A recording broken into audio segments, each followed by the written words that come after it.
يشاقق الرسول من بعد ما تبين له الهدى ويتبع غير سبيل المؤمنين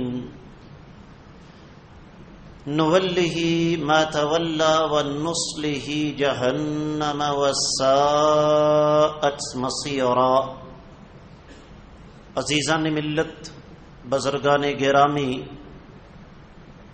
معزز علماء، طلباء اور حاضرین محفل، اللہ ملک العلام رب ذوالجلال والاکرام نے اسلام کی شکل میں انسانیت پر کائنات کے عظیم ترین دو احسانات میں سے ایک احسان فرمایا۔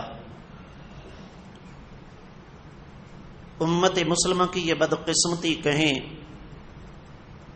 کہ وہ اللہ تعالی کا دین جو ساری انسانیت کو اکٹھا کرنے آیا تھا، کائنات کے امام صلی اللہ علیہ وسلم کی اس دنیا سے رحلت کے بعد پھر کچھ عرصہ ہی گزرا کہ سازشوں کا شکار ہو گیا، اور آج صورتحال یہ ہے کہ امت مسلمہ بری طرح انتشار کا شکار ہے، اور اس انتشار کے اسباب میں سے ایک بہت بڑا سبب شخصیت پرستی بھی ہے۔ میں اپنی گفتگو کو دو حصوں میں تقسیم کروں گا۔ سب سے پہلے انتہائی اختصار کے ساتھ آپ کو شخصیت پرستی کی تعریف بتاتے ہوئے بتاؤں گا کہ دین اسلام میں شخصیت پرستی کا کوئی تصور نہیں۔ اس کے بعد جو موضوع ہے اصل کہ جب مسلمانوں کے اندر شخصیت پرستی آئی، موضوع آپ نے لکھا ہے شخصیت پرستی کی نحوستیں۔ یہاں تھوڑا سا نرمی سے کام لیا گیا ہے۔ میں یہ سمجھتا ہوں کہ موضوع یہ ہونا چاہیے تھا کہ شخصیت پرستی کی لعنتیں۔ اس کی وجہ دین اسلام اس کا مزاج شخصیت پرستی والا ہے ہی نہیں، جس کا سب سے بڑا ثبوت یہ ہے کہ میرے اللہ نے کلام مقدس کلام الہی میں 80 مقامات سے زیادہ یہ تو فرما دیا کہ اطیعوا اللہ و اطیعوا الرسول، اللہ کی اطاعت کرو اور رسول صلی اللہ علیہ وسلم کی اطاعت کرو۔ رسول ایک عہدہ ہوتا ہے، ایک ڈگری ہوتی ہے، ایک مرتبہ اور مقام ہوتا ہے، ایک ذمہ داری ہوتی ہے۔ رسالت شخصیت کا نام نہیں ہوتا۔ پورے قرآن کو اٹھا لیں، ہو سکتا ہے علماء کرام تشریف فرما ہیں میری بات سے اختلاف کریں، لیکن میرے علم کے مطابق اللہ نے پورے قرآن میں کائنات کے امام محمد الرسول اللہ صلی اللہ علیہ وسلم کا نام نامی اسم گرامی 4 مقامات پر لیا، اور وہاں پر بھی 7 لفظ رسول یا رسالت کا تذکرہ ضرور کیا۔ وما محمد الا رسول ما كان محمد ابا احد من رجالكم ولكن رسول اللہ وخاتم النبیین۔ ایک سورہ مبارکہ کا نام اللہ کے نبی صلی اللہ علیہ وسلم کے نام پر رکھا گیا، اور وہاں بھی رب کائنات فرماتے ہیں وآمنوا بما نزل علی محمد وهو الحق من ربهم۔ چوتھا مقام محمد الرسول اللہ والذین معه اشداء علی الکفار رحماء بینہم۔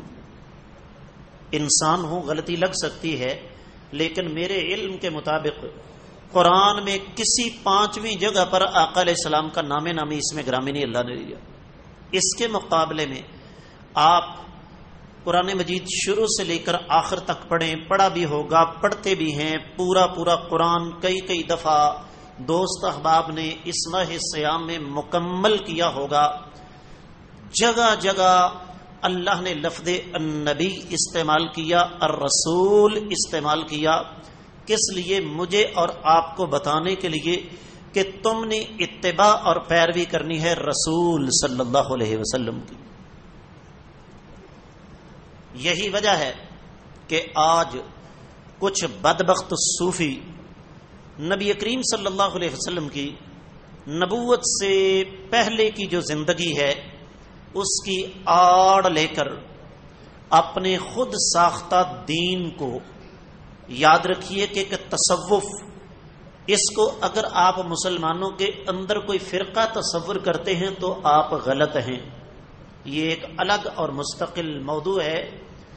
تصوف اسلام کے بالکل متوازی اور متصادم ایک مستقل دین ہے، اور ظاہر بات ہے کل حزب بما لدیہم فرحون، جس انسان کے پاس جو کچھ بھی ہے، جس گروہ کے پاس جو کچھ بھی ہے وہ اس کے ساتھ بڑا خوش ہے۔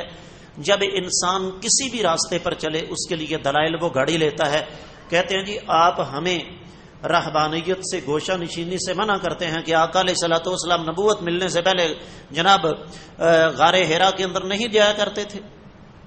پھر آپ یہ دیکھیں آگے بڑھ کر سیدنا عمر بن خطاب رضی اللہ تعالیٰ عنہ کا خلیفہ بنتے ہی سیدنا خالد بن ولید رضی اللہ تعالیٰ عنہ کو سپہ سالار کے عہدے سے معزول کر دینا، جس جگہ بیعت رضوان ہوئی تھی اس درخت کو جڑوں سے کٹوا دینا، کائنات کے امام صلی اللہ علیہ وسلم کا غزوہ احد کے بعد ابو سفیان کے نعروں کے جواب میں خاموشی اختیار کرنے کا حکم دینا، اور جہاں اس نے کہا کہ اولو حبل، پہلے اس نے کیا کہا؟ کیا تمہارے درمیان محمد رسول اللہ صلی اللہ علیہ وسلم موجود ہیں؟ سیدنا عمر کھڑے ہوئے، فرمایا بیٹھ جاؤ۔ پھر اس نے پوچھا تمہارے درمیان ابن ابی قحافہ ابو بکر صدیق رضی اللہ تعالیٰ عنہ موجود ہیں؟ سیدنا عمر کھڑے ہونے لگے، فرمایا عمر بیٹھ جاؤ۔ پھر اس نے کہا کیا تمہارے درمیان خطاب کا بیٹا عمر رضی اللہ تعالیٰ عنہ موجود ہیں؟ سیدنا عمر کھڑے ہونے لگے، آپ نے فرمایا بیٹھ جاؤ۔ اس نے کہا اعلو حبل، آج حبل کی جے جے کار ہو گئی۔ میرے آقا علیہ السلام نے فرمایا عمر اس سے پہلے شخصیات کی بات تھی، میں تمہیں منع کر رہا تھا، اب براہ راست حملہ عقیدے پر ہو گیا ہے، منہج پر ہو گیا ہے، نظریے پر ہو گیا ہے، اب خاموشی والا کوئی مسئلہ نہیں، اٹھ کر اس ظالم سے کہو کہ اللہ اعلی و اجل، میرا رب ہے جو بلند و برتر ہے۔ میں نے عرض کیا بہت سارے دلائل، لیکن وقت کی قلت کے باعث میں براہ راست اپنے موضوع کی طرف آتا ہوں، اصل موضوع کی طرف، کہ اسلام میں جب شخصیت پرستی آئی تو ہمارا حشر نشر کیا ہوا؟ سب سے پہلا کام شاعر نے کہا تھا عزت ہے محبت کی قائم، اے قیس حجاب محمل سے، محمل جو گیا عزت بھی گئی، غیرت بھی گئی، لیلا بھی گئی۔ جب مسلمان نظریات کو، تعلیمات کو، وحی الہی کو، ارشادات الہی کو، قرآن و سنت کو چھوڑ کر شخصیات کے پیچھے بھاگا تو سب سے پہلی نحوست، میں آپ کے لفظ کو آگے بڑھاتا ہوں، سب سے پہلی نحوست ہم پر یہ مسلط ہوئی کہ امت مسلمہ سے اس کا اصل منہج جو ہے وہ چھن گیا۔ اور آج جس کے پاس جون سی بھی شخصیت ہے، اس نے اسی شخصیت کی تعلیمات کو، اس کے فرمودات کو اپنا منہج بنا رکھا ہے۔ اسلامک یونیورسٹی مدینہ منورہ پڑھنے کے دوران ایک ساتھی طالب علم، اس نے بتایا کہ ایک غیر مسلم پادری نے، عیسائی پادری نے اسلام قبول کیا، امریکہ کی بات ہے۔ کسی پادری کا مسلمان ہونا یہ کوئی چھوٹی سی بات نہیں ہے۔ جب اس سے سوال کیا گیا کہ تم نے اسلام کیوں قبول کیا ہے، اس نے کہا مجھے اسلام کی ان گنت لا تعداد بے شمار خوبیوں نے متاثر کیا، امپریس کیا، اور ان میں سے 3 خوبیاں مجھے سب سے زیادہ اچھی لگی، اور ان میں سب سے پہلی خوبی اس نے کیا بتائی کہ یہ کائنات کا واحد دین ہے اس دور میں جو کہ ربانی ہے، اس میں کسی انسان کا کوئی عمل دخل نہیں ہے۔ میرے محترم بھائی آیات مبارکات پڑھ رہے تھے، لو تقول علینا بعض الاقاویل لأخذنا منہ بالیمین. کائنات کے امام صلی اللہ علیہ وسلم کے بارے میں رب کیا کہتا ہے؟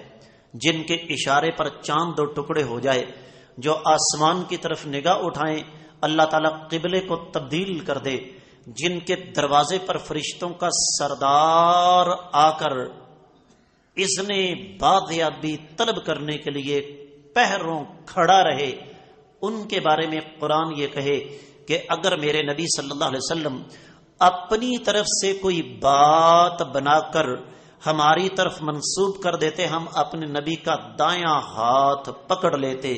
اس کا مطلب یہ ہوا کہ جو اصل ہے قرآن و سنت کا، جو اصل راستہ ہے، جو اصل دین ہے، وہ وحی الہی ہے.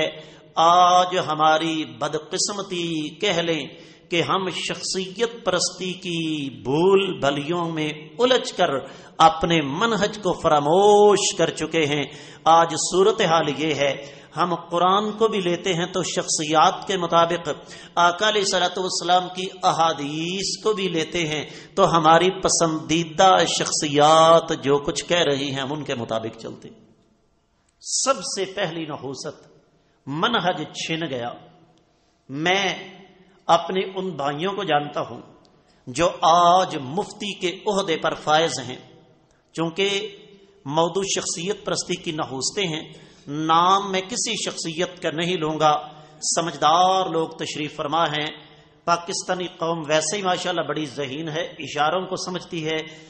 احادیث مبارکہ کا واضح طور پر انکار ہو رہا ہے. کس وجہ سے؟ کہ میرے استاد، میرے امام، میرے مرشد، میرے شیخ کا فتویٰ فلاں ہے، لہذا میں حدیث کی تعویل تو کر سکتا ہوں، اس کا مفہوم تبدیل تو کر سکتا ہوں، لیکن آقا علیہ الصلوۃ والسلام کی احادیث کو تبدیل کرنا منظور ہے، اپنی پسندیدہ شخصیت کے خلاف جانا منظور نہیں ہے. میرے اللہ کی طرف سے کس قدر رحمت کی بجائے اس کی الٹ چیز برستی ہوگی جب ایک مسلمان شخصیات کی خاطر اپنے منہج کو ترک کر دے گا. دوسرا نقصان، دوسری نحوست، شخصیت پرستی کے نتیجے میں امت مسلمہ کا اتحاد پارا پارا ہو گیا. میں ایک دین کا چھوٹا سا حقیر سا طالب علم ہوں. میرے بڑے یا میرے ہم عصر اہل علم، ان کے ساتھ میرا کئی ایک امور میں اختلاف ہے، مسائل میں اختلاف ہے. ہو بھی سکتا ہے اس لیے کہ مجھے ایک بات کی سمجھ کسی اور انداز سے آئی، میرے کسی بھائی کو کسی اور انداز سے آئی، لیکن اس کا مطلب یہ کہاں ہو گیا کہ میں مسئلے کے اختلاف کو، عقیدے کے اختلاف کی بات نہیں کر رہا، اس کی طرف بعد میں آتا ہوں. میں مسئلے کے اختلاف کو بنیاد بنا کے اس آدمی کی ساری زندگی کی محنت پر پانی پھیر کر اسے جاہل قرار دے دوں. امت مسلمہ انتشار کا شکار ہوئی شخصیات کی وجہ سے، اور اس کی ذمہ دار وہ شخصیات نہیں ہیں. یہ بھی میں آپ کی خدمت میں عرض کر دوں، یہ گفتگو کسی مسلک کی نمائندہ نہیں. ایک مخصوص طبقہ، انہوں نے امت مسلمہ کے اتحاد کو پارا پارا کرنے کے لیے سب سے پہلے ہمیں شخصیات کے نام پر تقسیم کیا. 4 گروہ مسلمانوں کے شخصیات کے نام پر ہو گئے، حنفی، شافعی، مالکی، حنبلی. اور یاد رکھیے، میں ایک بار پھر عرض کر دوں، ان 4 شخصیات، امام ابو حنیفہ رحمہ اللہ 150 ہجری میں فوت ہوتے ہیں، امام مالک 179 میں فوت ہوتے ہیں، امام شافعی 204 میں، امام احمد بن حنبل 241 ہجری میں فوت ہوتے ہیں. ان میں سے کسی شخصیت نے یہ نہیں کہا کہ مجھے امام مان کر میرے نام پر مسلک اور فرقہ بنا لینا اور آپس کے اتحاد کو پارا پارا کر دینا. ان شخصیات کا امت مسلمہ کے اختلاف کے ساتھ کوئی تعلق نہیں. آگے بڑھیے. اختلاف 2 قسم کا ہوتا ہے، میں نے تھوڑی دیر پہلے اشارہ کیا. ایک اختلاف ہے مسائل کا، رکوع کے بعد ہاتھ باندھنے ہیں کہ نہیں باندھنے، مسئلے کا اختلاف ہے. انگلی تشہد میں اٹھانی ہے، کب اٹھانی ہے، حرکت میں رکھنی ہے، مسئلے کا اختلاف ہے. مثالیں دے رہا ہوں. مسئلے کا اختلاف کوئی اتنی بڑی بات نہیں ہے. تباہی تب مچتی ہے جب اختلاف عقیدے اور منہج کی بنیاد پر ہو جائے. ہو سکتا ہے میں غلط ہوں، لیکن میرے علم کے مطابق شوافع، مالکیہ اور حنابلہ ان کا آپس کا اختلاف عقیدے کا نہیں ہے. اگر ہوگا بھی تو معمولی سا. لیکن احناف کا اختلاف باقی تینوں مسالک کے ساتھ عقیدے کا ہے. نتیجہ اس کا، پہلے امت مسلمہ تھی، شخصیات کے نام پر نحوست مسلط ہوئی، 4 مسلمان بن گئے، حنفی، شافعی، مالکی اور حنبلی. احناف کا اختلاف عقیدے پر تھا. انسان جب ایک دفعہ سیدھے راستے پر چل رہا ہوتا ہے، وقتی طور پر معمولی سا ایک طرف ہو تو جس حساب سے چلتا جائے گا سیدھا راستہ کہیں رہ جائے گا، انسان کہیں کا کہیں پہنچ جائے گا. پھر کیا ہوا؟ 2 شہروں کے نام پر فرقے بن گئے. بریلی بھارت کا شہر ہے، اس نام سے فرقہ وجود میں آیا. کون سا؟ پتہ ہے نا؟ دیوبند دارالعلوم ہندوستان کے شہر میں بہت بڑا مدرسہ ہے، اس کے نام پر باقاعدہ ایک فرقہ بن گیا. پھر دیوبند ایک مدرسے میں پڑھنے والے، ایک چھت کے نیچے رہنے والے، ایک مسجد میں نماز پڑھنے والے، اس شخصیت پرستی کی بنیاد پر بننے والے فرقے کی وجہ سے پھر 2 گروہوں میں بٹ گئے. حیاتی اور بات سمجھنے کی ہے، کسی پر طنز کرنا مقصود نہیں. دوسری طرف وہی راستہ جو ہمارے ان بھائیوں نے اختیار کیا تھا، یہی راستہ دوسرے گروہ نے اختیار کیا. وہ 2 کی بجائے 4 بن گئے، چشتی، قادری، سہروردی اور نقش بندی. شخصیت پرستی ہے یہ، شخصیات کے نام پر، اور اس کے بعد پر مزید تقسیم در تقسیم. حمدمی، رضائی، عارفی، شبازی، قلندری، فریدی، صابری، رضوی، نتوی، چھتوی، ذکری، فکری، سیالوی، پتہ نہیں کیا کچھ. بنیاد کیا ہے؟ بنیاد اور اساس شخصیت پرستی ہے. اگر کتاب و سنت کے منہج پر قائم رہتے تو یہ سارا سلسلہ نہ بنتا. آج کا نوجوان اگر دین سے باغی ہو رہا ہے تو اس کی ایک بڑی وجہ یہ بھی ہے کہ اسے خالص اسلام کی بجائے، خالص منہج کی بجائے، اتفاق اور اتحاد کی بجائے شخصیات کے پیچھے بھاگنے کا سبق دیا جا رہا ہے. میں جب سعودیہ میں پڑھتا تھا، وہاں پر ایک اخبار چھپتا ہے اردو میں، اردو نیوز. چونکہ وہاں پر اردو بولنے والے بہت زیادہ ہیں، میں نے اپنی آنکھوں سے باقاعدہ اس میں یہ خبر پڑھی اور اس کا تراشا بھی کافی دیر تک میرے پاس محفوظ رہا. لیکن امتداد زمانہ کے ساتھ ساتھ چیزیں ختم ہو جاتی ہیں، ضائع ہو جاتی ہیں. جاپان میں ایک مسلمان، ایک بوزی خاندان نے کائنات کے امام صلی اللہ علیہ وآلہ وسلم کی سیرت کو پڑھا. یہ بھی ایک الگ اور مستقل موضوع ہے. سیرت نبی صلی اللہ علیہ وسلم اور قرآن کے درمیان اشتراک کیا ہے، اس پر ذرا غور کیجئے گا، آپ حیران رہ جائیں گے. اب جب انہوں نے آقا علیہ السلام کی سیرت کو پڑھا تو حیران رہ گئے. کہنے لگے اس ہستی مقدسہ نے جو دین پیش کیا وہ دین قبول کرنا چاہیے. مسلمانوں کے پاس گئے، کہنے لگے ہمیں اس مسلمان کرو. کہنے لگے مسلمان ہونا کون سا مسئلہ ہے، ایسے کرو کہ لا الہ الا اللہ محمد رسول اللہ پڑھ کے 4 مشہور مسالک میں سے ایک مسلک کو اختیار کر لے. کہنے لگے یہ کیا بات ہے بھائی، ہم تم سے سوال کر رہے ہیں، ہمیں دین وہ دو جو محمد الرسول اللہ صلی اللہ علیہ وسلم لے کر آئے، اور تم کہہ رہے ہو کہ حنفی، شافعی، مالکی، حنبلی کو یہ ایک مسلک اختیار کر لو. یہ کن کے نام پر ہے؟ جی ائمہ کے نام پر. اور میں بڑے درد کے ساتھ یہ بات کہنے لگا ہوں، تازہ ترین بات ہے، تازہ ترین. وقت کے ساتھ ساتھ فتنے بڑھتے جا رہے ہیں نا. تازہ ترین فتنہ یہ ہے کہ جناب جو چاروں میں سے کسی ایک مسلک پر نہیں وہ بندہ حق پر ہی نہیں ہے. یعنی شخصیت پرستی نے ہماری آنکھوں پر اس قدر پٹی باندھ دی کہ ہم نے شخصیات کو حق کا معیار سمجھ لیا، مسالک کو حق کا معیار سمجھ لیا، تعلیمات کہیں کی کہیں پیچھے رہ گئی. انہوں نے پوچھا یہ بتاؤ یہ چاروں کب دنیا میں آئے؟ کہا جی ایک ہستی مقدسہ 80 میں پیدا ہو کے 150 میں فوت ہوئے، دوسرے 208 میں فوت ہوئے، 204 میں فوت ہوئے، تیسری 179 میں اور چوتھی 241 میں. کہنے لگے تم کیسے مسلمان ہو؟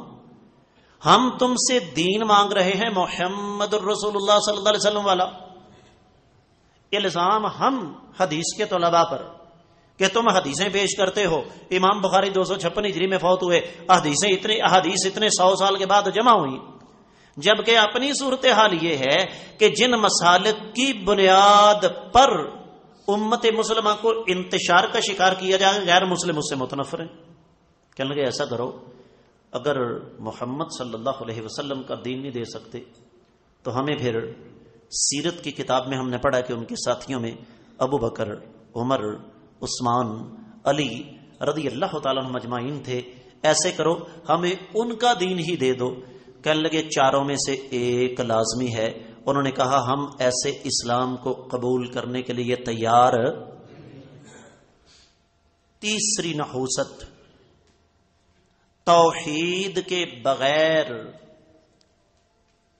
یقینی بات ہے میرا اور آپ کا ایمان ہے، اللہ کا فرمان ہے کہ توحید کے بغیر قیامت والے دن نجات ممکن نہیں. شخصیت پرستی نے ہمیں اس قدر اندھا کر دیا کہ ہماری آنکھوں سے توحید کا تصور ہی اوجل ہو گیا. لمبی بات ہے لیکن میں چند جملے اس موضوع پر کہہ کر آگے بڑھنا چاہوں گا. اپنی ایمانداری سے بتائیے شرک کو فروغ دینے میں سب سے زیادہ کردار کیا شخصیت پرستی کا نہیں؟ ود، سوا، یغوث، یعوق اور نصر، نوح علیہ الصلوۃ والسلام کی قوم کے بت شخصیات کے بت تھے. لات، منات، عزا، حبل یہ اہل مکہ کے بت تھے اور شخصیات کے بت تھے. اور آج یہ جتنے تصوف کے خود ساختہ سلسلے ہیں یہ سارے کے سارے شخصیات کے نام پر چل رہے ہیں.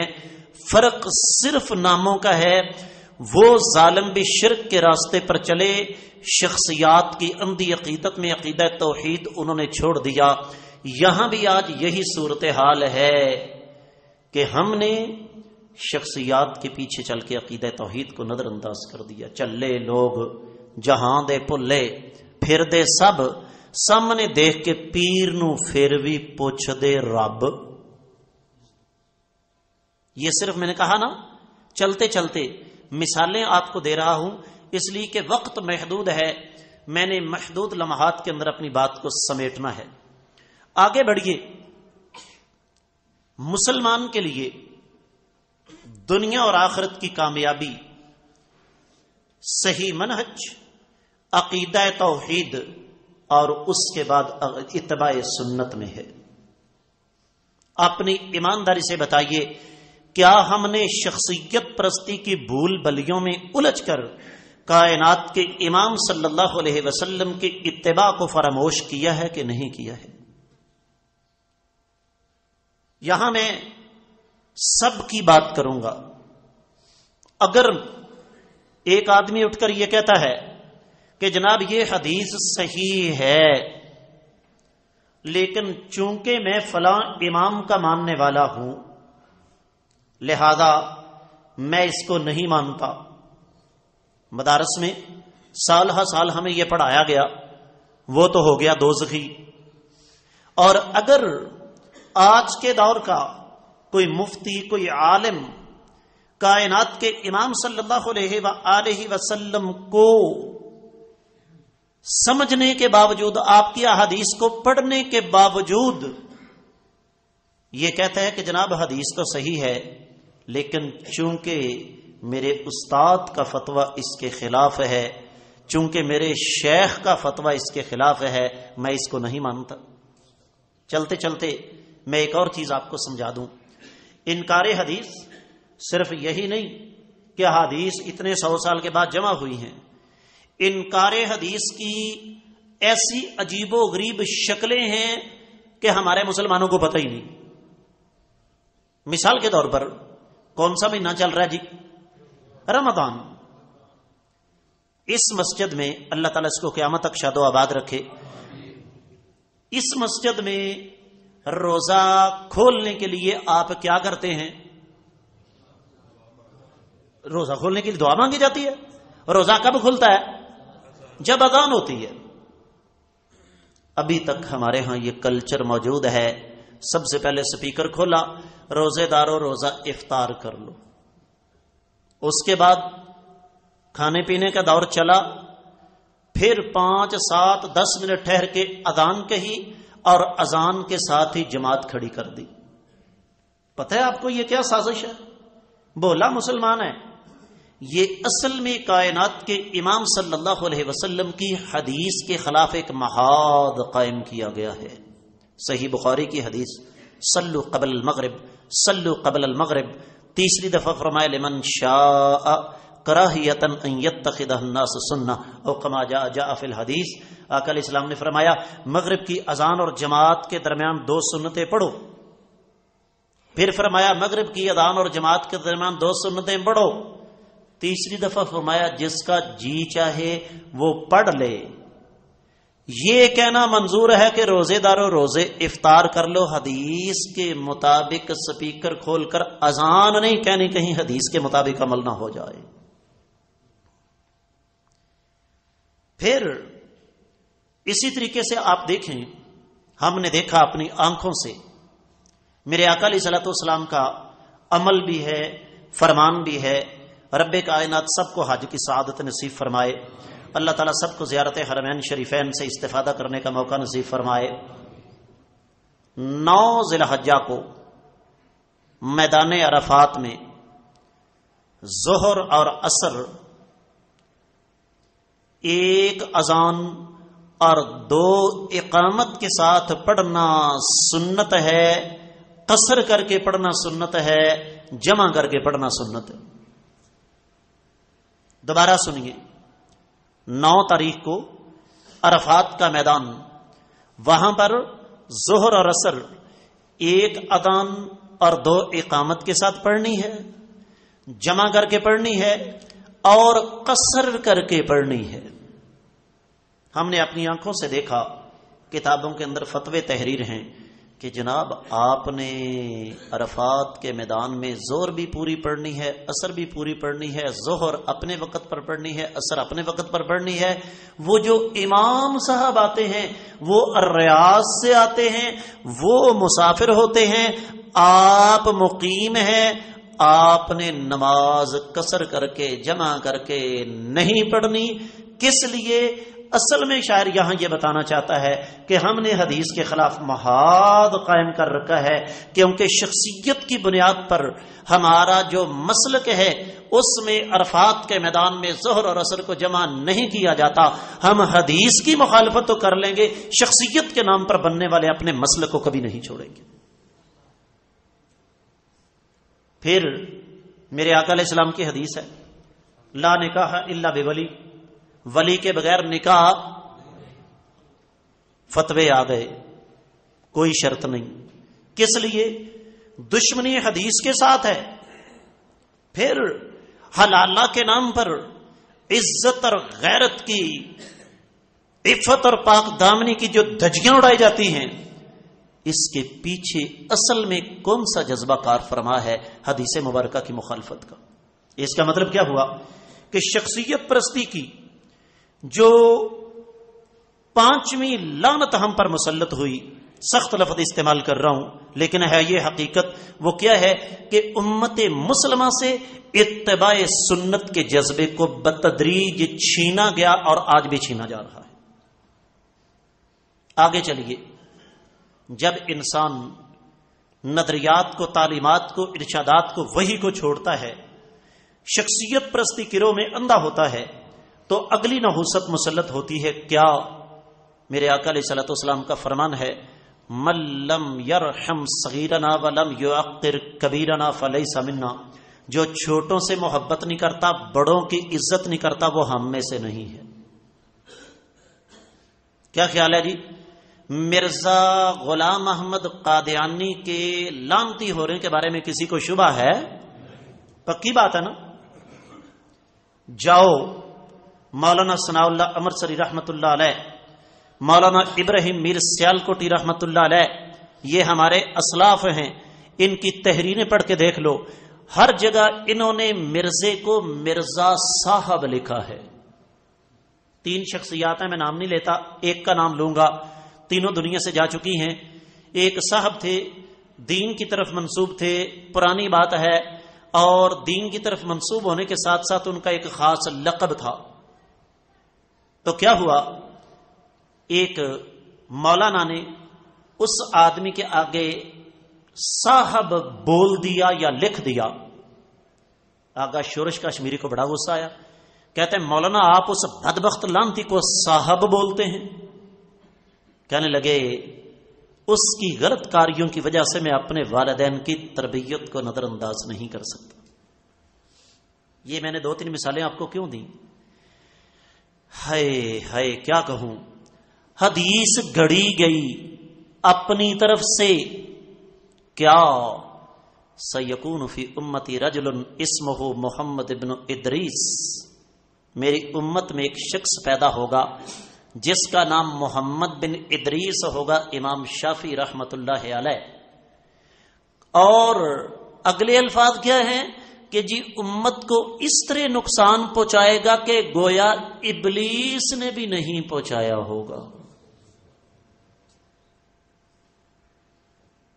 حدیث کی جو تکنیکی تقسیم ہے اس کو ایک طرف رکھتے ہوئے میں عوام الناس سے سوال کرتا ہوں، کیا میرے آقا علیہ الصلوۃ والسلام، آپ کے آقا علیہ الصلوۃ والسلام اپنی مبارک زبان سے اس قسم کے الفاظ ادا کر سکتے ہیں؟ شخصیت پرستی نے ہمیں حدیثیں گڑھنے پر مجبور کر دیا. اور اسی کا اگلا حصہ ہے کہ میری امت میں ایک شخص ہوگا جس کا نام نعمان بن ثابت ابو حنیفہ رحمت اللہ علیہ ہوگا. امت کو اتنا فائدہ پہنچائے گا کہ نبیوں نے بھی نہیں پہنچایا ہوگا. شخصیت پرستی کی نحوستیں، وضع حدیث کا فتنہ، اپنی طرف سے حدیث گھڑ کر کائنات کے امام صلی اللہ علیہ وسلم کی طرف منسوب کر دیا گیا. اور پھر اسی شخصیت پرستی نے میرا اور آپ کا حشر کیا کیا؟ آگے بڑھیے. جب ہم شخصیت پرستی کے چکر میں پڑے تو کائنات کے امام صلی اللہ علیہ وآلہ وسلم کے صحابہ کرام کے دامن بھی ہماری گالیوں سے، ہماری بدتمیزیوں سے اور ہمارے اعتراضات سے محفوظ نہ رہ سکے. باقاعدہ کتابیں لکھی گئیں ایک خاص مسلک کو راضی کرنے کے لیے، ایک خاص مسلک کو خوش کرنے کے لیے، اور ان کتابوں کے اندر صحابہ کرام رضوان اللہ علیہم اجمعین کی زندگیوں کو اچھالا گیا، غلط انداز سے اچھالا گیا. اور آج اگر بات کی جائے کہ مولانا فلاں مولانا نے یہ کتاب لکھی ہے، اس کے اندر صحابہ کرام کو غلط قرار دیا گیا ہے، شخصیت پرستی نے ہماری آنکھوں پر اس قدر پٹی باندھ دی، ہم کائنات کے امام صلی اللہ علیہ وآلہ وسلم کی خاطر نبی علیہ الصلوۃ والسلام کے پسینے کی جگہ خون بہانے والے صحابہ کرام پر اعتراض تو کرنے کے لیے تیار ہے، اپنی پسندیدہ شخصیت کے خلاف بات سننے کے لیے تیار نہیں ہے. آگے بڑھیے. میں نے کہا نا اشارہ، میں وقت کی قلت کے باعث اشارات میں بات کر رہا ہوں. آگے بڑھیے. کسی کو پتہ ہے یہ تکفیر کا فتنہ کہاں سے پیدا ہوا؟ اس کی اساس اور بنیاد بھی شخصیت پرستی ہے.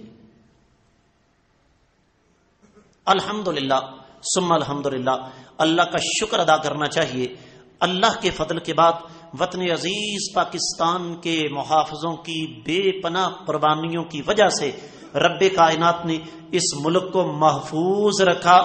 ورنہ میں بھی جانتا ہوں، آپ بھی جانتے ہیں کہ گھر سے نکلنا مشکل ہو گیا تھا، پتہ نہیں کہاں بم دھماکہ ہو جائے. سوچ کیا تھی؟ تکفیری سوچ.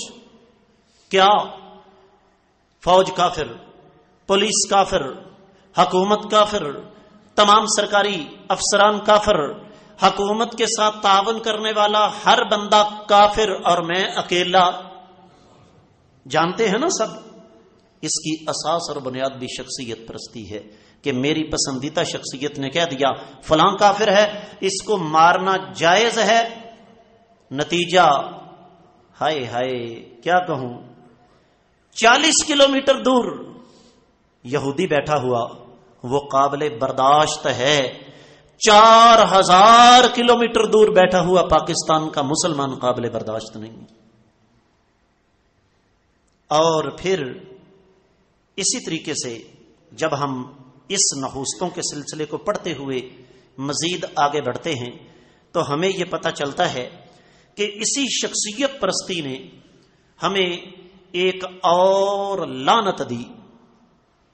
اقبال کی ایک ربائی سنیے بڑی توجہ کے ساتھ، کہتا ہے یہاں مرد کا سبب ہے غلامی و تقلید، اور مغرب کی طرف اشارہ کر کے، یورپ کی طرف اشارہ کر کے کہتا ہے وہاں مرد کا سبب ہے نظام جمہوری، یہاں مرد کا سبب ہے غلامی و تقلید، وہاں مرد کا سبب ہے نظام جمہوری۔ نہ مشرق اس سے بری ہے نہ مغرب اس سے بری، جہاں میں عام ہے قلب و نظر کی رنجوری۔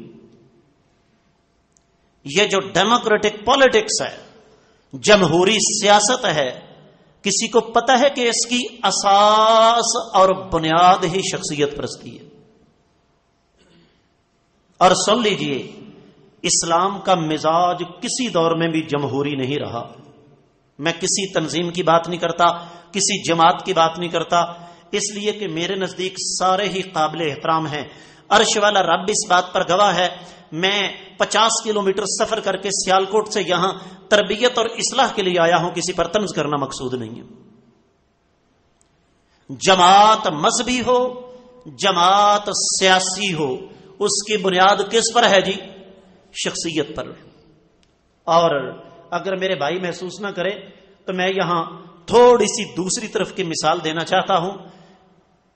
صورتحال یہ ہے کہ ہمارے سیاسی، میں ان کو سیاسی نہیں کہتا، ہمارے سیاسی، یہ سیاست نہیں یہ سیاست ہے، ان کی حالت یہ ہے کہ وہ گند ڈالتے جا رہے ہیں اور کارکنان پیچھے سے صفائی کرنے پر مامور ہیں۔ اپنی ایمانداری سے بتائیے، سیاستدان جو بونگیاں مارتے ہیں، کیا ان کے کارکنان ان کی ہر بونگی کو، ان کی ہر غداری کو، ان کی ہر بے ایمانی کو، ان کی ہر خیانت کو، ہر چوری کو، ہر غنڈہ گردی کو، ہر بدماشی کو ڈیفینڈ کر رہے ہیں یا نہیں کر رہے؟ شخصیت پرستی کی وجہ سے۔ اور بکواس ہے، جھوٹ ہے، کذب اور دجل ہے کہ جناب ہماری جماعت جمہوری ہے۔ ساری کی ساری سیاسی جماعتیں شخصیات کے بل بوتے پر قائم ہیں۔ میں نام نہیں کسی کا لینا چاہتا۔ آخری بات عرض کر کے اجازت چاہوں گا، توجہ کے ساتھ سنیے۔ ہم جو دین کے ماننے والے ہیں نا، ہم بھی شخصیت پرستی سے بچے ہوئے نہیں ہیں۔ اللہ تعالی اہل توحید کے اس شہر کو اپنے حفظ و امان میں رکھے۔ حقیقت بات یہ ہے، غائبانہ طور پر اس شہر کے باسیوں کے لیے دعائیں کرتا ہوں، اس لیے کہ اس شہر کی ایک تاریخ ہے۔ اس شہر نے ہمیں اسلاف دیے جنہوں نے اسلام کی خدمات اس انداز سے سر انجام دی کہ بلا شبہ آج ان پر فخر کیا جا سکتا ہے۔ لیکن کبھی ہم نے اس بات پہ غور کیا ہے، ہماری مساجد، ہمارے اجتماعات، ہمارے جلسے، ہمارے سیمینارز شخصیات کے ارد گرد گھوم رہے ہیں۔ اس شہر میں معروف مدارس کتنے ہوں گے جی؟ بڑے بڑے جو ہیں، بولیں جی؟ 10-12۔ میں اپنے چھوٹے بھائی کی بات کو مان لیتا ہوں، 10 دینی مدارس ہیں، اور ہر دینی ادارے میں ایک شیخ الحدیث تو بیٹھا ہوا ہے۔ اور کیا خیال ہے، شیخ الحدیث گھنٹوں، دنوں، ہفتوں، مہینوں یا سالوں میں بن جاتا ہے جی؟ سب سے پہلے نخبۃ الحدیث پڑھانا پڑتی ہے، پھر عمدۃ الاحکام، پھر بلوغ المرام، پھر سال ہا سال مشکات، مشکات کے بعد پھر کتب الستہ میں سے سب سے پہلے سنن ابن ماجہ، پھر سنن ابی داؤد، پھر سنن ترمذی، سنن نسائی، پھر سال ہا سال صحیح مسلم، اس کے بعد کہیں صحیح بخاری کی مسند پر بٹھایا جاتا ہے، زندگی بھر کی ریاضت کا لہو لگتا ہے۔ آپ نے کتنے شیوخ الحدیث دیکھے ہوں گے جن کی عمر 30 سال سے کم ہے، سوال ہی پیدا نہیں ہوتا۔ اس کی وجہ 30 سال تو پڑھنے میں گزر جاتے ہیں۔ میں نے بطور طالب علم، بطور ایک مستقل ریگولر اسٹوڈنٹ کی حیثیت سے میں نے زندگی کے 24 سال گزارے۔ میرا ایک چیلنج ہے، قبول کیجئے، آج اس تاریخ میں پورے شہر گجرانوالہ میں کوئی ایک اشتہار مجھے دکھا دیجئے جس میں سحری کا درس کسی شیخ الحدیث نے دینا ہو۔ برانڈ موجود ہے، یہ برانڈ کا تصور دین کے اندر جو آیا نا، یہ بھی شخصیت پرستی کے نتیجے میں آیا ہے۔ میری پسندیدہ شخصیت آئے گی، میں اس کی گفتگو سنوں گا۔ اگر میری پسندیدہ شخصیت آپ نے نہیں بلائی، نہ صرف یہ کہ میں نے آپ کے جلسے میں آپ کے ساتھ تعاون نہیں کرنا، بلکہ میں آؤں گا ہی نہیں۔ کیا اللہ تعالیٰ کا دین شخصیات کا پابند ہے؟ نہیں۔ اور اسی کے نتیجے میں دین کے اندر ایک نیا ٹرینڈ شروع ہوا۔ وہ کیا ہے؟ ٹپے، دوڑے، جگتیں، قوالیاں، شعر، لطیفے سنانے والوں کا آج سٹیج کے اوپر قبضہ ہے۔ جو لوگ مخلص ہو کر دین کی خدمت کر رہے ہیں وہ گمنام پڑے ہوئے ہیں۔ اول تو کسی شیخ الحدیث کا نام ملے گا نہیں، ٹک ٹاک سٹاروں کا، جگتیں مارنے والوں کا آدھے اشتہار پر نام ہوگا، اوپر 2 انچ کے دائرے کے اندر لکھا ہوگا زیر سرپرستی فلاں شیخ الحدیث، وہ بھی نہیں۔ اور اگر وہ بیچارے چلتے پھرتے جلسے میں آ بھی جائیں گے نا، ابل تو ان کو ڈائس پر کے وقت دے گا نہیں، اور اگر کوئی دے گا بھی تو ہوگا کیا؟ حضرت جی ذرا جلدی بات ختم کرنی ہے، فلاں فضیلت تو شیخ تشریف لائے ہوئے ہیں، اور آتا فضیلت تو شیخ کو قرآن بھی نہیں۔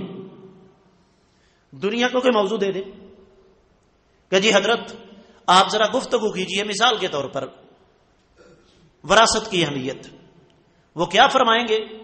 بھائی گل اصل یہ کہ وراثت کی اہمیت تو انکار نہیں، لیکن میں سمجھنا کہ ایس دور چ ماں دا احترام بیان کرنا زیادہ ضروری ہے، لہذا میں ماں دا احترام بیان کروں گا۔ آپ کو حق حاصل ہے، میری بات کو چیلنج کر سکتے ہیں آپ، لیکن اللہ کی توفیق سے کوئی نہیں کر سکے گا۔ کیوں؟ اس بیچارے نے 5 7 8 حد 10 تقریریں رٹی ہوئی ہیں، ہر جگہ وہی چلا رہے۔ نہیں، اللہ کے لیے، اللہ کے لیے اس تاثر کو تبدیل کیجئے۔ اختتامی 2 باتیں عرض کروں گا۔ میں یہ نہیں کہتا کہ کسی کے ساتھ بدتمیزی کیجئے، بد کلامی کیجئے، اس کی عزت اور احترام کے اندر فرق لائیے، میں قطعی طور پر آپ کو یہ بات نہیں کہوں گا۔ یہ بھی ایک تصور ہے، ان آنکھوں نے سنا۔